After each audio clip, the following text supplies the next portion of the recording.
Sweet. Today's special guest is none other than Matt James and Catt Murtis from the band Blacktop Mojo. Blacktop Mojo hit we've lost one already. No, great interview skills of this rock house interview. I'm out of here, dude. Blacktop Mojo hits the ground running in 2014 with their stellar debut release, I Am. Matt and Catt, how are we, guys? Doing good, brother. How are you? Yeah, good. How's things? You're back at home in Palestine, in Texas, is that right? Yes, sir. Yeah. The grass didn't stop growing, even though we left for tour, so I had to do that when I got back. I'm gonna grab the speaker so I can hear you a little better first. Okay. Yeah, no problem. Grab the speaker. I'm gonna be sitting there. So, how did the tour go? Tour was great, man.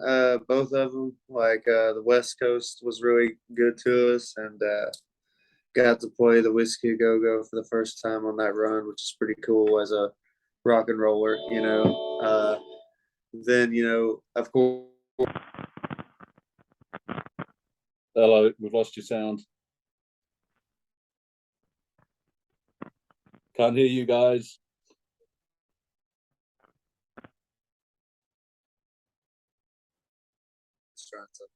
It didn't work out. You're back. Oh, I gotta turn you back up on here. All right. Modern technology, it's fantastic, isn't it? But it's also amazing that here I am in Perth, Western Australia, and you guys are in. I can't hear you. Hang on. Oh. Oh. One second, brother. God damn it. Oh, good. We're having a time here. We're doing great. Yeah, we're doing well. Can you hear us? I can hear you. Can you hear me? Yes. Okay, perfect. There we All go. right. Perfect. My bad. I tried to make it better, and it just made it worse. Yeah. Look, tell you what, the first news I did of this, I'm looking everywhere to make sure I'm still recording, and technology just does right here. But we're all good. The tour, you played at the Whiskey. Never been to the Whiskey, but it's synonymous with everything great in rock and metal from where I sit. Right. It was cool, man. Definitely a great first experience for all of us there, I feel like. Yeah, you can feel it. You can feel the vibes in the walls, man. The place has been there forever, and it's a lot smaller than you think it is. I think that's how a lot of those places you see them on TV, and you think it's like this massive huge place. It's not. It's kind of tight, It's kind of cozy in there. Wow. It's fun, So, how many people can fit into the Whiskey? It probably a few hundred people at least. I mean, in the floor, and then they got like a balcony too, but not as many people can fit up there. Yeah. Okay, would have been a very intimate gig then from Blacktop Mojo, I would imagine. Yeah. I mean, that's about the size clubs we played most of the time. But I was just, seeing it in movies and on TV and stuff. You just think it's this. I think maybe just the reputation precedes it. You just think it's this massive place, and it's just a normal size club. Yeah. How did you find LA? Coming from the streets of Palestine to the streets of LA, is there a massive difference between the two? I've never heard of Palestine. I assume you guys are Cowboys fans, like my good self. But what was it like? You're a Cowboys fan? I am a Cowboys fan, man. Oh wow. Okay. All right. Fascinating. I'm actually friends. Yeah. I'm actually unfortunately a Chicago Bears fan because my family's all from Illinois. So they're looking all right this year, though, I believe. Yeah, they're looking better, man. They're looking better. They're making some changes. I think in the next couple of years they'll be all right. Be some contenders again. Yeah. Do what? But we're not here to talk about American football. We're here to talk about you guys. We can if you want. No. I'd love to. Maybe off camera. Yeah. So tell me, what was early life like in Palestine? Well, I moved here out of college. I mean, Palestine's a town of about 18,000 people, so it's a small town. Okay. I grew up in a town called Rusk that was actually about 5,000 people in the town. That's probably like 40 minutes or so from Palestine. But yeah, just small town life. There's not a whole lot going on. There's a couple of little dive bars and things here. And I was working in a coffee shop whenever we started the band in 2012. The drummer, Nathan Gillis, and I, we met each other through some like mutual friends and parties and at the bars and stuff. And whenever somebody finds out you like play music, they always try to hook you up with all of their other friends that play music. It's kind of like being the only single friend in a group of people, where they just try to hook you up with all your other single friends, I guess. So Matt, they're like, oh, this guy plays drums, this guy sings, you guys should get together and form a band. And we shrugged each other off for a while, and then we ended up meeting at this country concert in Tyler, Texas, which isn't far from us. And we were both hammered drunk, and I was like, man, I'm playing at the coffee shop tomorrow, you should come check it out. And he was like, okay. And luckily he was drunk enough to agree to that, but not drunk enough to forget about it. So he showed up the next day. And what's the local choice of drinking in Palestine? Local choice of drink? Well, now we have, I don't even think we had it when the band first started, but there's a place now called the Pint and Barrel. It's like a draft house. It's got craft beers and stuff like that. It's where we typically hang out. But we got a couple different little bars that got, you know, the full scale of whatever liquor you're looking for to forget your problems. I think back then they said they drank Jim Beam a lot because when I did. joined the band, they were still drinking Jim Beam. Yeah, we did. So we switched to Jameson for a while, and then we switched to Jack, and then we switched to now Nathan drinks George Dickel. That's his whiskey of choice now. It sounds dangerous. So Matt, you know, growing up early in those days, I'm assuming in Palestine the main choice of music for residents there is country. Would that be fair? That's definitely fair. I think the only radio station growing up in Rusk, the only radio station that came into my bedroom was a country station, or sometimes on mornings where you didn't get very good signal, it'd be like Tejano music or something like that. You know, it'd be all in Spanish. So so what drew you to the world of rock? I always liked rock and roll, man. I mean, we grew up in the early 2000s. I went to high school in the early 2000s, so we had like, you know, Shinedown CDs and Nickelback CDs, and, you know, just the popular radio rock bands of the time, you know, 3 Days Grace, Foo Fighters. And all that. Unfairly Treated. They've got some cracking rock songs out there. Do what now? Nickelback are unfairly treated over here in Australia. I reckon they've got some cracking rock songs. They do, man. Yeah. I don't get all the hate, man. I think it's just because they're successful, I guess, man. Somebody's got to be listening to them. They're playing in arenas. Somebody got tired of hearing them on the radio is what happened, and then they just got like disgruntled about it. Yeah, because I mean, we all know the words. Fair enough. All know the words. Every other song on the radio when we were growing up was a Nickelback song. It's true. Or a Three Doors Down song, or you know. Yeah. Catt, what about you? What was your foray into rock music? What was your upbringing? Well, so I actually grew up in the Muscle Shoals, Alabama area. Like I pretty much grew up around music. My dad was a musician, like he was a singer-songwriter, and ended up getting into a lot of like country gospel production and songwriting. So the area of Muscle Shoals, Alabama is fairly close to Nashville, so my dad could go to and from Nashville there to do work and stuff. So I didn't actually take interest in playing music until I got into my teens, but from the time I was a kid, like, you know, my dad could tell that I was like a rocker, because like anything with like an electric guitar that was just like, and I was just like, oh man, what the, you know, I got to listen to that stuff, you know. And so when I actually picked up the guitar, I was honestly too ADD to like sit down and actually learn it. So I just would like pick around on it and then like just put it down and then go back to skateboarding. And then finally, as fate would have it, I broke my leg in 3 places, and that sat me down long enough to actually learn the thing. Yeah. And then I fell in love with it. So couldn't go anywhere. You know, And like at the time, you know, like Matt said, like we kind of like were in junior high school in the early 2000s. So like I was listening to Linkin Park and Sum 41, and my older brother got me into Slipknot and Nickelback and God, let's see, Crossfade. I could go on, but then my dad, like as I was like playing guitar, he's like, "Well, you need to listen to some real rock and roll," and he hands me a Foreigner Greatest Hits CD. Oh, and great band. Yeah, I love Foreigner, dude. And so yeah, then he just starts like every so often he'd get me another like greatest hits CD or something like Leonard Skinner or the Eagles or. I mean, that's kind of how I came into rock too. I mean, like you listen to what your parents are listening to. My parents were always listening to like Van Halen and like AC/DC and like just classic rock. I mean, my mom had like all those variety CDs probably that they used to sell on TV, like Monsters of Rock and like, you know, so it was just a whole every hair metal band you could think of, or every like, you know.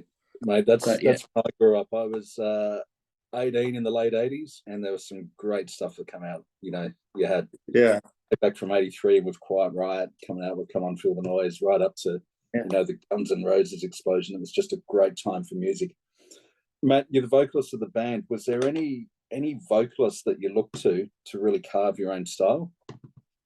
I remember when I first started trying to sing, anytime my parents would leave me alone in the house, I never really sang in front of people. But anytime my parents left me alone in the house, I would, I was in high school, so I just started listening to Shinedown. So I would try to sing like Brent Smith on their first record. I had their first record, you know, on CD or whatever, and would try to emulate him. And then later I got into like a lot of the grunge bands like Alice in Chains and Soundgarden and stuff like that, and try to emulate some of those guys, or like some Led Zeppelin or whatever. Chris Cornell, right? You pick those two vocalists to follow. Wow. Oh, yeah. And Catt, what about yourself? You play bass in the band. What drew you to the bass over the guitar? Well, it's kind of a funny story for me. I actually was a guitar player at first. Like I said, I started playing guitar at 15. And when I met these guys, I was still a guitar player, and they actually had me join the band playing guitar. And I remember our drummer Nathan and I having conversations always like, man, we really just need a good guitar player to move over to bass for us. And I'd be sitting there like on the phone looking at the mirror. Yep, I don't know where we're gonna find one of those.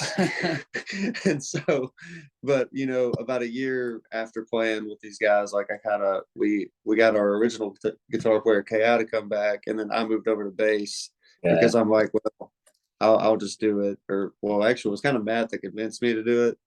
And then once I got to doing it, it was like, I just fell in love with that also, you know.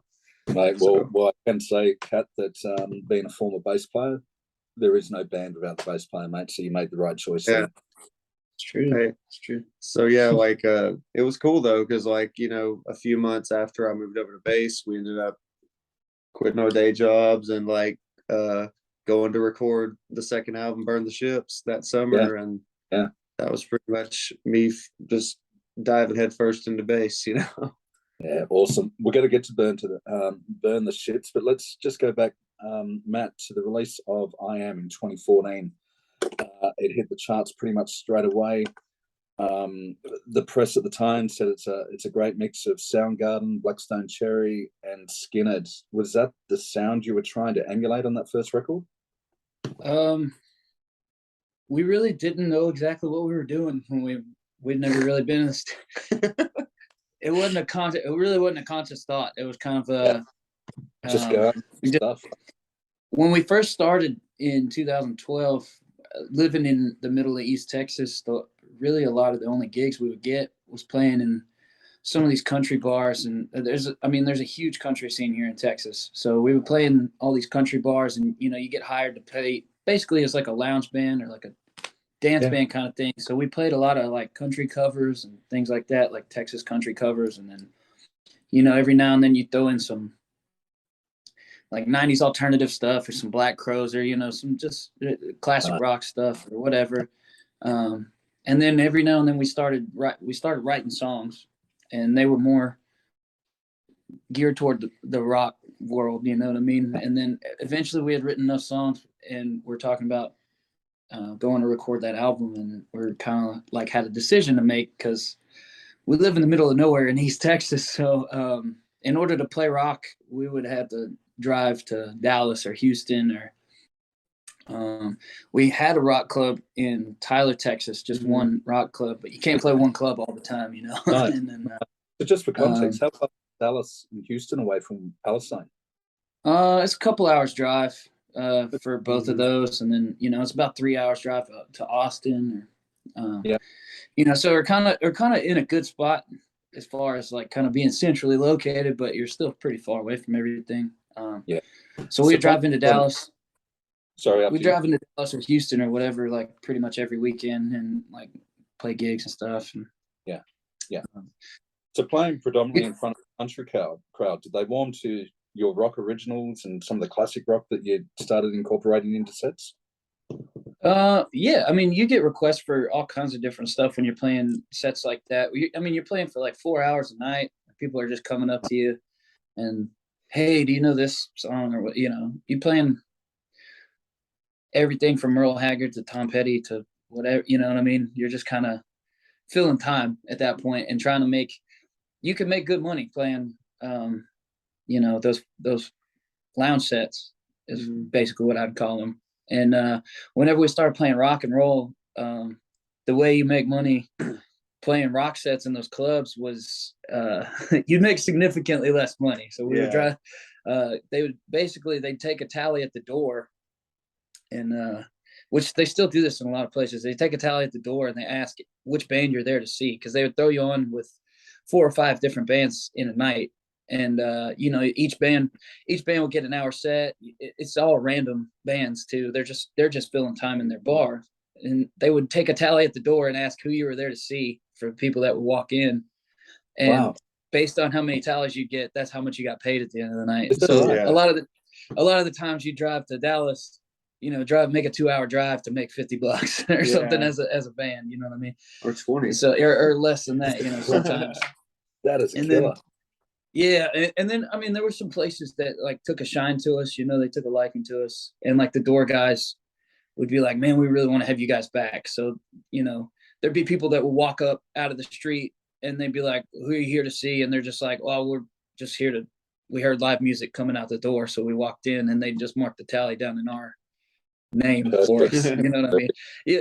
So they kind of took care of us in that way. But that's kind of how we just started. That's kind of how we started in the rock world there.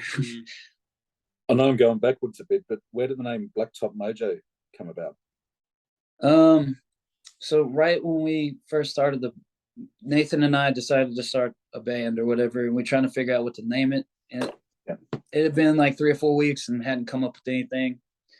And he was still working. He worked at a flooring store, and I was waiting for him to get off of work, and I was sitting outside of his house, and he had kind of like I don't want to say a party house, but like his doors were always unlocked, and like everybody knew to go there, and like we'll go hang out. It was kind of like, I don't know, like, it was kind of like the 70s. I mean, it was like people just show up and hang out, you know what I mean? And, whether he was there or not.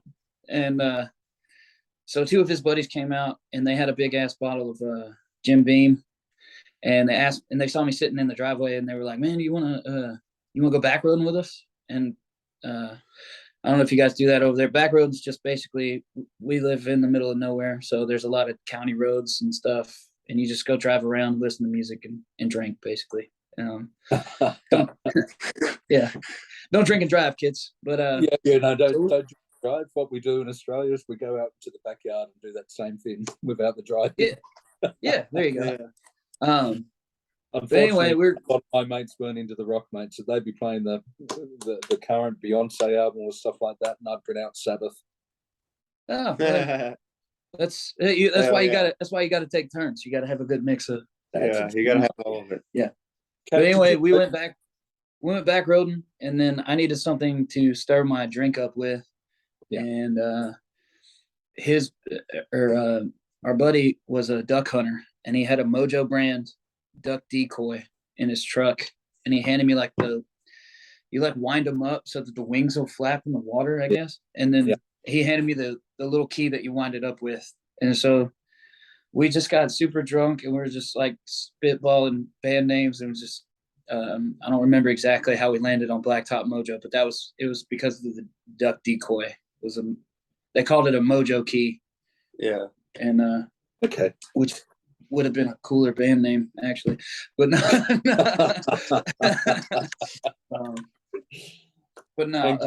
So Blacktop Mojo is what we ended up settling on. So perfect. Catt, did you know the guys at this stage?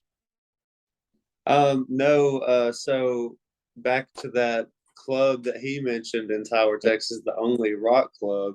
Yeah. I started working there in 2014 after they had just finished the I Am album.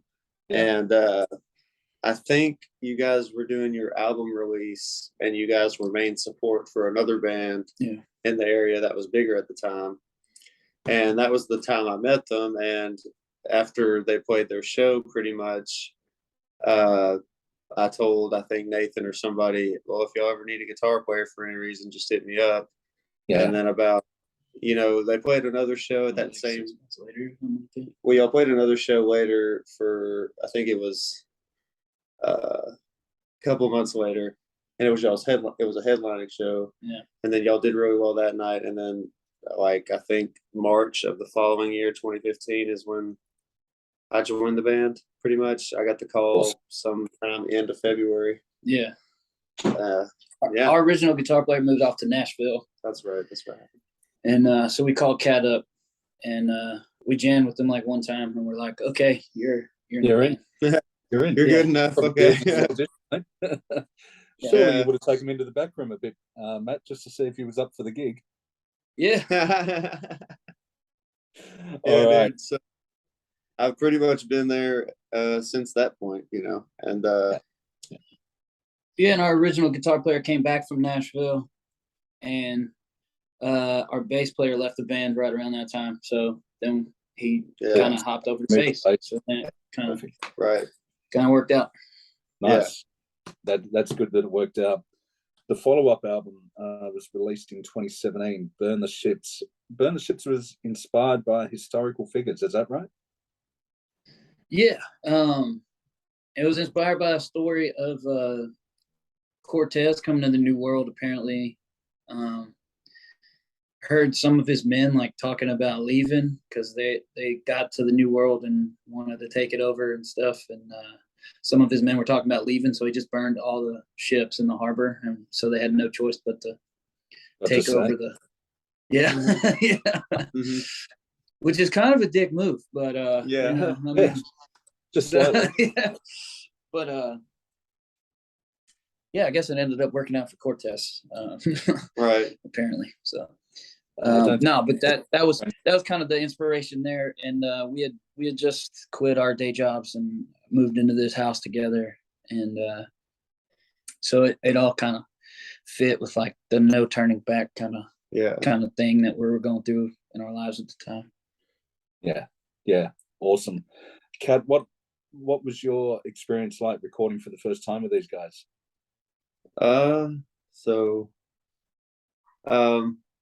For me, I was actually pretty comfortable in most studio settings, like kind of because I kind of grew up in that.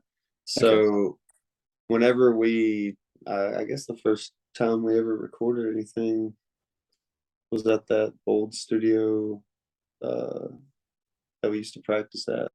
Yeah. So the studio where we did the In Color video and the Dream On video. That was kind of the first spot that we ever kind of did anything like that together. And as a friend of ours had a studio in his back pasture that he just used for fun, and then he would let us go out there and record stuff, and we would rehearse out there and stuff. Unfortunately, not there anymore, but right. But so for me, I was pretty comfortable going into the studio because I kind of already knew how everything worked and like everything, and they had just finished recording an album, so they already kind of knew how everything works. So we kind of just all a little bit. I kind of just took my spot as like, because I think I was just playing guitar at the time, so I just kind of like, okay, I'll do this or whatever, and just kind of fell into it. We have a really talented producer named Philip Mosley that's worked with us on all of our albums too. So I mean, he was always the guiding force behind everything. I mean, you kind of just get in where you fit in, you know, with him, and I mean, he kind of knows how to put it all together. So with this album, you recorded a couple of covers. We just mentioned Dream On, the Aerosmith classic. What was the thinking behind doing that as a cover? Are you both? We had done that. We actually ended up doing that. We put that out about a year previous to recording that album. Yeah. And, it was just we had started messing with just putting up covers on YouTube. We really didn't have a YouTube following or anything at the time, so we just started. We wanted to put up music, and we weren't churning out original music every day, so we just started doing covers for fun, stuff like that. We put that one out, and then by the time we went to go record Burn the Ships, it passed 1 million views, I think, the week that we were in the studio. And then that was like our first time that had ever happened for us. And we all kind of talked about it. We had a house out there in Nashville that we had rented for the couple weeks we were out there, and we were all sitting around at the house and we were going, you know, maybe we should put this song, you know, maybe we should put the cover on the album, because nobody's still really heard of us at this point, but at the time it was like, man, maybe we can get people to listen to our original music if we put this cover on the album, kind of thing, kind of lead them into it, you know. Mm-hmm. So, but you're right, you also around this time recorded another cover, Phil Collins, In the Air Tonight. That took you to some crazy places after you recorded that. Can you tell me the story with that? This is a complete accident. It's just happy accidents, as Bob Ross says. For real, 100%. He was, I think, I can't remember, you went home for Christmas or something. Yeah, I was visiting home, and I was flying back into DFW, Dallas Fort Worth or whatever, and Kiefer and Matt were coming to pick me up. Yeah, we came and picked them up at the airport, and we were friends with this whiskey distillery, or the people that own this whiskey distillery in Fort Worth. And so we decided while we were up there, we're going to swing by the whiskey distillery and just see what was up and maybe have a couple of drinks. And we ended up staying there the entire afternoon and getting to feeling pretty good. And they asked us if we wanted the haunted tour of the distillery. And, you know, that sounded pretty cool. So we said, yeah. And the distillery was in a old ranch style bean factory from like the early 1900s. And so they had all this space that they weren't using, including that little silo that we were in recording that video. We walked in that silo and just, it was one of those things where you're like, hello, hello, hello, hello. Oh. And we're like, oh man, we got to do a song in here. And we had a guitar out in the van. And luckily, been forever. That thing had been in there for weeks. So went and got it and just started messing around. And that was the first song that we played. And Kiefer luckily got his cell phone out and recorded it. And we posted the video the next day, and it did pretty well. Yeah. That's what it was, very impromptu. That's why there's like if you watch the original video on YouTube, there's like 1.5 minutes of us just talking beforehand. and like literally while he's talking, if you listen carefully, you can hear me. Okay, how am I going to play this? Because he asked me from my point of view of the story. He's like, hey, did you ever learn that Phil Collins song In the Air Tonight? And I was like, no, I did not. So I just started playing whatever sounded like it worked to me. And then like Matt just started singing to it. And there it was. It just kind of happened. Happy accidents. Didn't you use the song though for a competition to enter a massive tour? And this particular song won you the prize to land the Bon Jovi tour. That was actually our song, Where the Wind Blows. So they wouldn't let you for the contest. They didn't let you enter any cover songs. Right. So you had to enter original stuff. Yeah. But yeah, it landed us Bon Jovi for that tour. Every city that he went to, he picked a local band to open up for him. Yep. So we ended up winning the Dallas one, and getting to open up for him at American Airlines Center. So that was great. Right. So that must have been an experience. What was it like working alongside Bon Jovi? He was really nice. His crew was really awesome. Treated us really well, and yeah, it was pretty wild because up to that point we'd only played in front of probably at most 200 people, and there was 20,000 people there that night. So that was it was a pretty big jump, I would say, in the audience there. So Matt, you've gone from a young lad not wanting to sing in front of anyone to singing in front of a crowd of 20,000. That's a pretty big progression. Yeah, my life did not turn out the way I thought it would if you'd have asked me 20 years ago. Yeah.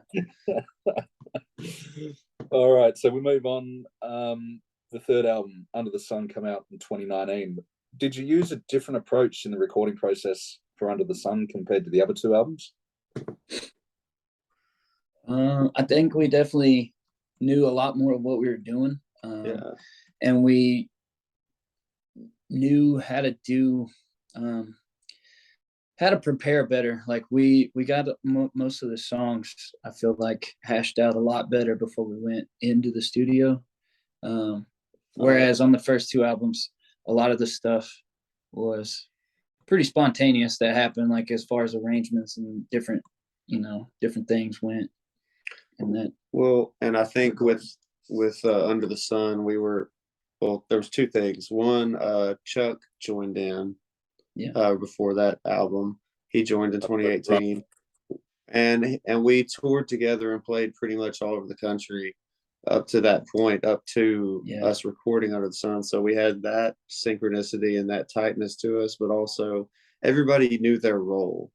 We all just went into the studio. Everybody knew their shit, knew what they were doing, knew exactly what to do for their part, for their space, and we just went in there and did it. And we were all in a cohesiveness with how the machine of Blacktop Mojo worked, that it just kind of went wham, and that was Under the Sun. Yeah, a lot more practice playing together and all that, like you said. Yeah, this album, you really did sound tight as a band. The album itself had a couple of killer tracks. Lay It On Me, one of my favorites. But Matt, I think there's a bit of an inspiration, another track off the album, It Won't Last, Whiskey.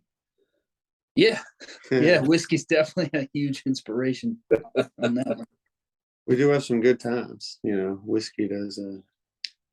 That was a song I had no idea that was really ever going to make an album. That was just something I wrote in my bedroom one night. And I played it, or I think Kiefer was like back home for the weekend, and I sent him my little cell phone recording of it, and he played it for his mom, and his mom was like, "That's amazing. You guys really need to do that song." So thank you, Kiefer's mom. Thank you, Alvin. Kiefer's mom. It's a great song. We owe it all to you.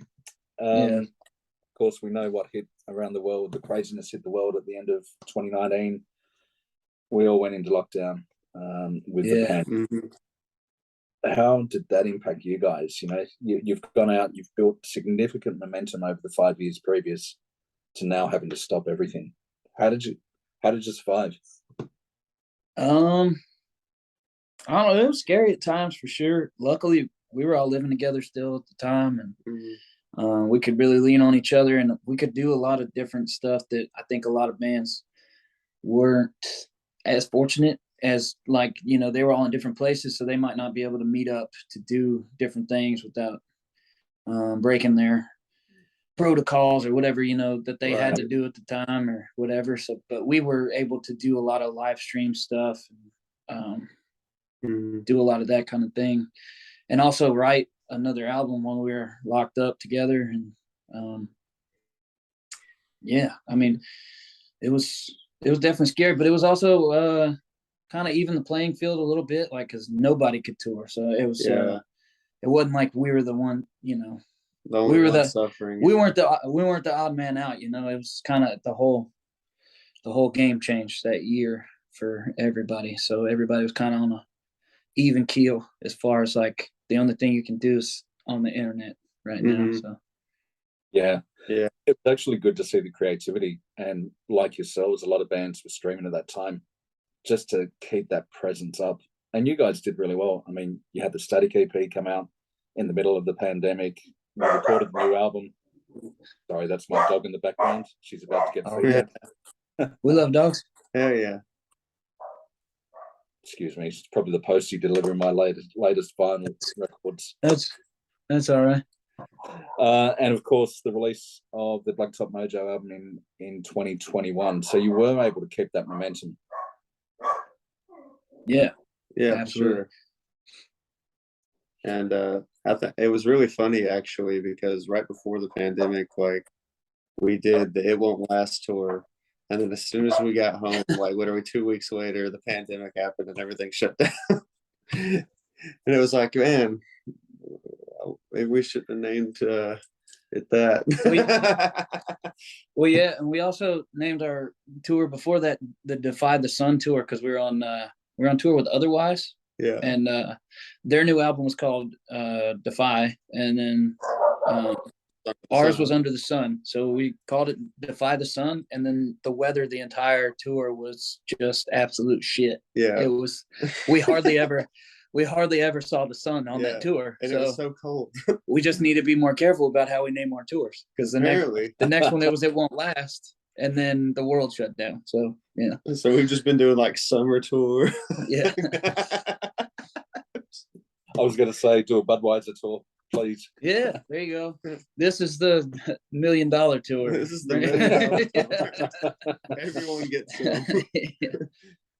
Or that everyone gets some. Yeah. We better move on before we get too creative. Yeah, no.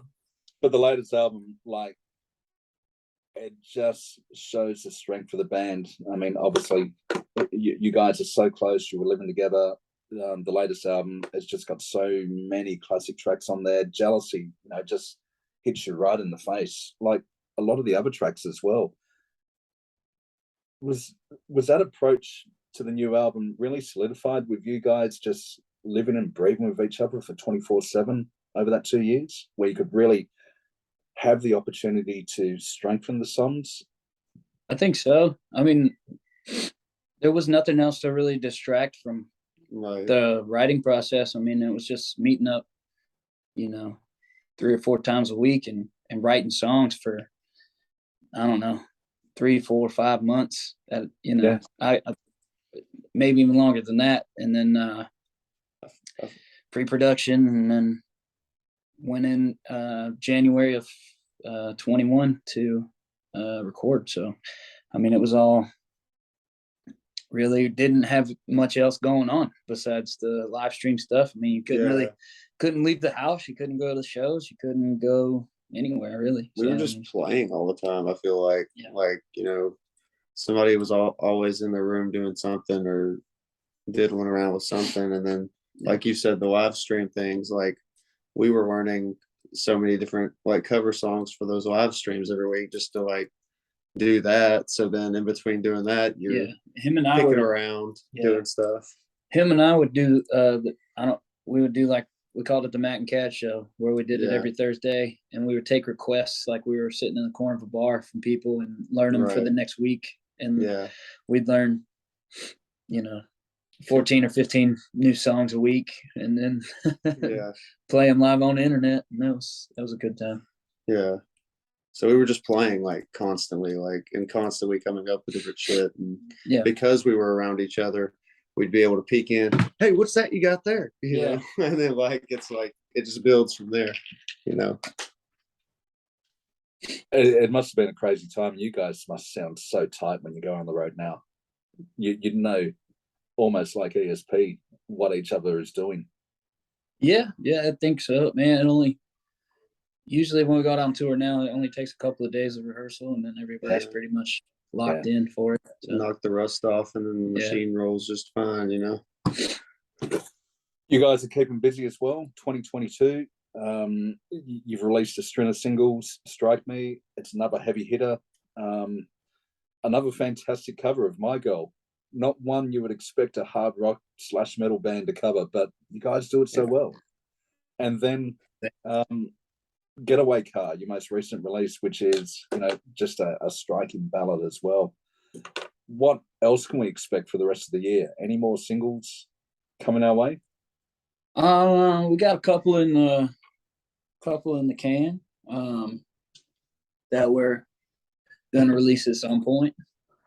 No concrete plans at the moment, but there'll be something come out before the end of the year for sure. And then just a lot more writing. Now we don't live together anymore, so there's and we've been touring quite a bit this year, so there's a lot. There's a folder with probably over 100 riffs, guitar riffs that we gotta comb through and get together and do some writing stuff. And, which is a little more difficult because now, I have a little 6-month-old baby, and our drummer has a 3-month-old baby, and our guitar player's about to have a baby, so it's it's all about carving out time now. Yeah, don't. Hold on, Catt. I was just going to say, lockdown has served you well. Yeah, don't drink after me. So you mentioned you guys no longer live with each other. Yeah, things have happened. There's babies left, right, and center. How do you still keep that tightness of the band now that you're no longer living there? I'm guessing you guys still catch up and go to the back room quite a bit. Yeah, man. I mean, we hang out. We literally talk to each other almost every single day. So I mean, we got group messages. Yeah, it was like the group thread multiple group messages, multiple platforms. Everybody, it's never a dull day. Yeah, it's always live and kicking. Yeah, perfect. You've just finished your US tour. Any chances that we'll get to see you down in Australia at all? I hope so, man. We really that's a goal of ours for sure, is to get over there and get over there, get over to Europe, get out of the country, get out of the States. Yeah. Have you never had the European circuit yet? No, we've never had the opportunity, man. We've played in Canada and Mexico, and that's pretty much the only two other countries that we've been to. So, and the ocean. We've played in the ocean. Yeah. The Shiprocked cruise. Yeah. Oh, nice. I would think that your sound would lend itself very well to European audiences. Do you have a strong following over there? We seem to on social media. Just about every post we make, there's at least one person, I think, that is like, come to the UK or come to Germany or come to wherever, Switzerland. Yeah. Well, boys, if you do make it to Australia, I would love to be one of the first to know, because I'll give you my Dallas Cowboys jersey order to bring over with you. Let's go. And I'll take the guys play as well. Yeah. All right, one final question. I know you guys have got a heap on. I'm going to throw one final question to you both. Catt, first over to you. You've been in this industry for quite some time now. For any young and aspiring musician coming up through the ranks, what is the best bit of advice you can give them?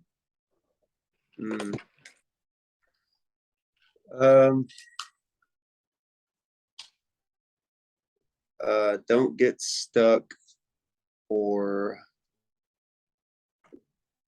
so focused in on one particular thing. Like, really expound yourself and like allow yourself to grow in different areas. That you may listen to something and not necessarily like it, but you can find something musically beneficial in there that you can take from it. And so I would just say be open-minded and be humble, because there's always somebody better than you. And just ultimately have fun. Don't get so serious and like clammed up with trying to succeed in it that you don't have fun, because ultimately that's what it's about. Be a good hang. Yeah. I think that advice not only applies to music, but a lot of other industries as well. I did good life advice, man. Of Gene Simmons one day, and he said, understand life's true success is understanding your passion, and then find a job which matches that passion, because you'll never hate going to work. And Catt, right, that's okay. Forget it. Good. My bad. Sorry. Yeah, hell yeah, man. Yeah. Matt, I'm going to ask you the same question. What's the best advice you can give? Definitely hone whatever it is you do in your band. Practice all the time. You can always get better. Like you said, there's always somebody better than you, but also you have to practice playing in front of people, and playing in front of different audiences. If you're playing at the same club every single weekend to the same 10 friends that you convinced to come out to the show or whatever, then you're really not going to get any better. You gotta play in front of strangers as much as possible, and kind of that's part of honing your craft. You got to get good with playing live and winning people over. Yeah, working exactly what I was working a crowd. Yeah, that's part of it too. But I have seen some of your live stuff, mate, and both of you really can win that crowd over with not only the energetic music but your stage presence as well. Guys, it's been an absolute pleasure to have you in the Rock House. I truly wish you all the success in the future. Such, classic albums that you've already released. I know there's more on the way, but more importantly, hope to see you in Australia soon with those Cowboys jerseys. Yes, sir.